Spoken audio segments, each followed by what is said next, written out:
जय हिंद दोस्तों, आज हम बात करेंगे 500 करोड़ के स्कैम के बारे में। एक ऐसी कंपनी के बारे में जिसके ऊपर कई लोगों के साथ धोखाधड़ी करने के आरोप हैं। जी हां दोस्तों, 500 करोड़ के धोखाधड़ी या कहें स्कैम करने के आरोप हैं। कंपनी ने कई लोगों के साथ धोखाधड़ी की है और हम जानेंगे कि क्या सच है, क्या झूठ है। बहुत से लोगों के साथ स्कैम हुआ, कैसे और कंपनी का नाम क्या है, कंपनी के पार्टनर कौन कौन है, ये सभी जानकारी हम आपको बताएंगे। हम जानेंगे कि क्या यह स्कैम सच में हुआ और किस तरह से किया गया। जिनके साथ यह स्कैम हुआ, आज उन्हें किन परेशानियों का सामना करना पड़ रहा है और किन कारणों से सामना करना पड़ रहा है। कंपनी का नाम है CCA डेवलपर्स। इसका फुल फॉर्म है चार चार्टर एसोसिएट्स। यह 4 पार्टनर्स द्वारा शुरू की गई कंपनी थी। पहले पार्टनर अजय सिंह जादौन, जो कि 30% के पार्टनर थे। दूसरे पार्टनर नारायण दास राठौर, जो कि 30% के पार्टनर थे। तीसरे पार्टनर गणेश ओझा 20% के पार्टनर थे और चौथे पार्टनर अशोक सिंह, जो कि 20% के पार्टनर थे। CCA की शुरुआत 2019 में हुई। CCA डेवलपर्स एक रियल एस्टेट कंपनी थी और इसकी शुरुआत ग्वालियर, मध्य प्रदेश से हुई। CCA का मुख्य उद्देश्य लोगों को अपने सपनों का घर देना था। यहां उन लोगों को घर देना जिनको बैंक आसानी से फाइनेंस नहीं करती। छोटे वर्ग के लोग जिनकी सिविल सही नहीं है, या छोटे व्यापारी लोग जो किराए के घर में रहते हैं, जो अपने घर के किराए जितने पैसे में अपना खुद का घर खरीद सकें।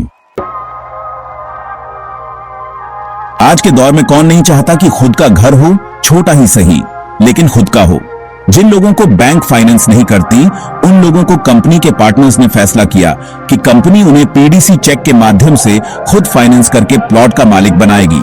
75% से लेकर 90% पैसा 5 से 10 सालों के लिए CCA खुद फाइनेंस करेगी। जो भी ग्राहक 10% या 25% पैसा देगा, उसे PDC चेक के आधार पर तुरंत रजिस्ट्री का प्लान बनाया और रजिस्ट्री दी भी गई। जैसा कि आपने जाना, CCA खुद फाइनेंस करती थी 5 से 10 साल के लिए। इसका मतलब साफ है कि CCA 5 से 10 साल तक किस्तों के रूप में यह पैसा लोगों से या उनके ग्राहकों से ले रही थी। एक सवाल और आता है, क्या कंपनी के पास इतना सारा पैसा था कि वह लोगों को फाइनेंस कर पाती? क्या कंपनी के सारे पार्टनर इतने मजबूत थे कि वह लोगों को करोड़ों रुपए का फाइनेंस खुद के दम पर, बिना किसी बैंक के माध्यम से या बिना बैंक के सपोर्ट से लोगों को प्लॉट दे पाते? अगर इतना पैसा CCA ने लोगों को फाइनेंस किया तो कैसे किया? अब हम आपको बताएंगे कि CCA ने किस तरह से लोगों को फाइनेंस किया।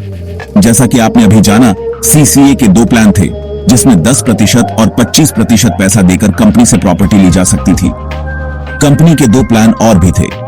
एक था 100% पेमेंट देकर कंपनी से आप प्लॉट की रजिस्ट्रेशन करवा लें और 40 महीनों में बोनस के तौर पर यह पैसा वापस ले लें। जी हां, अगर आप 100% पैसा देते हैं तो 100 को 40 से भाग करने पर तो 2.5% पैसा आपको 40 किस्तों में वापस मिल जाएगा। यानी कि जो प्रॉपर्टी आपने खरीदी है वह 100% आपको फ्री मिलेगी।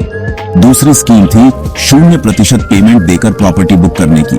इस स्कीम में यदि आप 3 किस्तें दे देते हैं एक साथ, तो भी आप रजिस्ट्री तुरंत ले सकते हैं। बाकी का पैसा 5 से 10 सालों के लिए फाइनेंस हो जाता था। इन दोनों स्कीमों को जानकर के शायद आपको अभी भी स्पष्ट नहीं हुआ होगा कि कंपनी फाइनेंस कैसे करती थी। इसको समझने के लिए आपको पहले यह समझना होगा कि कंपनी का काम करने का तरीका क्या था। CCA कंपनी के ग्वालियर में 8 प्रोजेक्ट थे। CCA किसी भी प्रोजेक्ट में मालिकाना हक नहीं रखती थी, क्योंकि यह एक कॉर्पोरेट ब्रोकर के रूप में काम करती थी। कंपनी उन बिल्डरों के साथ काम करती थी जिनके पास अपनी सेल्स टीम नहीं होती थी या जो प्रॉपर्टी को सही तरीके से बेच नहीं पाते थे। CCA कंपनी बिल्डर के साथ अपने प्राइस को स्क्वायर फीट के हिसाब से तय करती थी और किसी भी प्रकार की रजिस्ट्री या पेपर वर्क से संबंधित अगर कोई समस्या जमीन में होती तो वह बिल्डर की होती, ना कि कंपनी की।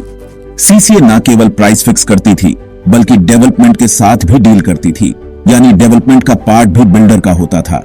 जैसे बिल्डर के साथ प्राइस फिक्स किया जाता था 400 रुपये प्रति स्क्वायर फीट। अब उस प्लॉट को CCA कितने में बेचे, 800 में या 1200 में, यह CCA तय करती थी। CCA कंपनी केवल सेल्स पर ध्यान केंद्रित करना चाहती थी और अन्य मामलों में उलझना नहीं चाहती थी। इसलिए कंपनी ने केवल सेल्स का काम किया। यह पार्ट इतना ही। पूरी स्टोरी जानने के लिए जुड़े रहे, चैनल को फॉलो करें, लाइक करें और शेयर करें। मिलते हैं अगले पार्ट में। जय हिंद।